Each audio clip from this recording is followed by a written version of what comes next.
लगी, वो बेचारा तुम उससे पूछ रहे हो कि तुमको प्यास लगी है, वो बता देगा। अरे मनुष्य शरीर अमोलक है, ऐसा शरीर फिर मिलेगा नहीं। और कोई ऐसे काम कोई कर्म नहीं कर रहे हो जिससे मनुष्य शरीर पा जाओ। जो भी कर्म करते हो मनुष्य शरीर से नीचे जाने के, चारों खानों में जाने के और नरकों में जाने के काम कर रहे हो, तब आपको उस समय पर कोई बचाएगा नहीं। न रिश्तेदार, न भाई, न बहन, न पति, न पत्नी, न बच्चे, न बच्चों को माँ बाप, कोई न धन न दौलत, कौन इसको बचाएगा आकर? सभी अलग अलग पड़े, सब अलग हो जाते हैं। इसलिए आप लोग थोड़ा सा कुछ समझ लो कि मैं किस लिए आया हूँ। यहाँ आपके बाईपास पर मथुरा में सत्संग होता है, तो आप जरा सा वहाँ थोड़ा समय दे करके समझ लो। अगर अच्छी चीज़ मिल जाए तो ले लो, उन्हें अपने घर चले जाओ। अमोलक चीज़ मिले तो ले जाओ, और नहीं तो अपने घर में रहो। जहाँ भी मिल जाओ वहाँ चले जाओ, तुमको सुलभ है। मैं आपको ये सलाह दूंगा कि जहाँ भी उस परमात्मा को प्राप्त करने वाले महात्मा इस मनुष्य रूपी मंदिर में मिल जाए, वही चले जाइए।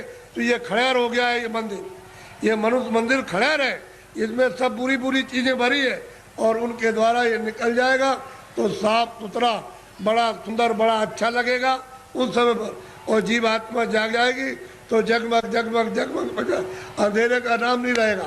बाहर भी उजाला, अंदर भी उजाला। तब आपकी समझ में आएगा ये संसार क्या है। नहीं भूल भुलैया है, ये छाया, क्षमा करना, ये छाया से लड़के छाया, स्त्री छाया, पति छाया, ये मकान छाया, जमीन छाया, ये पशु छाया, छाया, इसमें से जीवात्मा निकाल दी तो ये पड़ा हुआ क्या करोगे? छाया का रो रहे हो, मेरा बच्चा, मेरा पति, मेरी पत्नी, मेरा माँ, मेरी अरे छाया किसके लिए होते? छाया के लिए।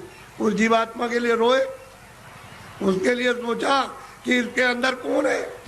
अरे भाई मन नहीं, बुद्धि नहीं है, चित्त नहीं, शरीर नहीं, हाथ नहीं, पैर नहीं, आँख नहीं।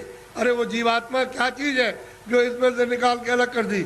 शरीर तो ये पड़ा है, आँख भी है, कान भी, बोलता नहीं, सुनता नहीं, देखता नहीं, हाथ नहीं हिलाता, और तो मतलब ये है कि इसमें माया की छाया में पड़े हो, मेरी मेरी आय, मेरी ऐसे चले जाओगे आया करते, और कुछ मिलने जुलने वाला नहीं है। इसलिए महात्माओं का सत्संग जरूर सुनो। वो ये नहीं कहते पूजा करो आप सुनो, लेकिन उनसे प्रार्थना करो हमको सद्बुद्धि दो, सद विचार दो हमको, और हमको अच्छे कर्म का रास्ता मिले। हम चोरी चमारी इसको बंद कर दे, हम झूठ बोलना, धोखा देना, बेईमानी करना, हमारा काम, हमारा क्रोध, हमारा लोभ, हमारा मोह छूटे।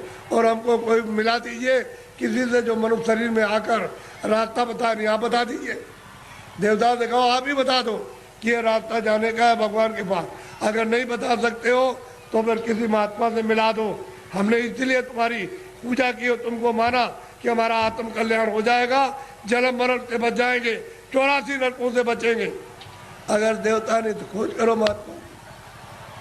मैं किसी को कुछ कहता नहीं, समझ लो अच्छी तरह से सत्य बात। उसको मछली रहती है, कछुआ रहता है उसी में, जीव जंतु उसी जमुना जी में, उसी गंगा जी में रहते हैं। तो आपको ये जानना चाहिए, आप वहाँ जाते हो स्नान करने के लिए तो पाप आपका धुल जाएगा। पाप तो यहाँ जमा है, यहाँ तो पानी नहीं जाता, यहाँ अग्नि नहीं जाती है। तो ये बताओ कि तुम जब यहाँ, वो कैसे धुलेगा? वो गंगा पानी समुद्र का या तालाब का या कुएं का वो धो नहीं सकता, तो यहाँ जमा है इस जगह पर। अब ऐसा गंगा स्नान, वो गंगा, उसमें स्नान करने वाले महात्मा मिल जाए और आपको दिव्य गंगा में, दिव्य जल में स्नान करा दे तो जीवात्मा तब ये निर्मल हो जाए, पवित्र हो जाए, स्वच्छ हो जाए, तो ये जाग जाए, इसकी आँख खुल जाए। अब इसमें नहाते हो, फिर चोरी क्यों करते हो? इसलिए करते हो कि जमुना में हम नहा लेंगे तो हमारी फिर चोरी माफ़ हो जाएगी। चोरी वोरी माफ़ नहीं होती, वो तो यहाँ जमा, यहाँ पानी नहीं जा सकता। ये तो शरीर के नाके पर, जीवात्मा शरीर में नहीं है। जीवात्मा शरीर के बाहर, ये यहाँ नहीं है, नाक में नहीं, और मुँह में नहीं है, हाथ और पैरों में नहीं, ये दोनों आँखों के ऊपर बैठी हुई है। बस ऊपर में गंदगी उस पर डाल दी, इसलिए रुकी पड़ी हुई है। गंदगी को हटा लो, बाहर निकल जाए, छोड़ दे मकान को, जीते जी छोड़ दे।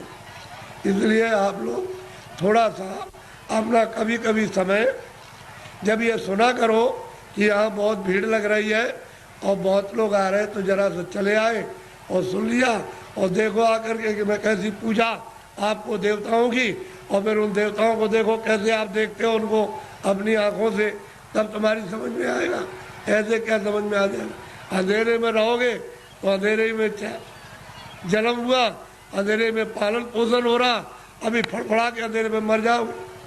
अभी देखते नहीं, अब तो बूढ़े हो गए तो अब क्या दिन का साथ है इस शरीर का? अरे किसी दिन भी तुम रात रात में सोते हुए चल पड़ोगे, आप ले जाएगा आपको। अब कहाँ ले जाएगा उसका आपको पता ही नहीं है, इसलिए किसी का साथ करो, किसी जानकार का साथ कर लो।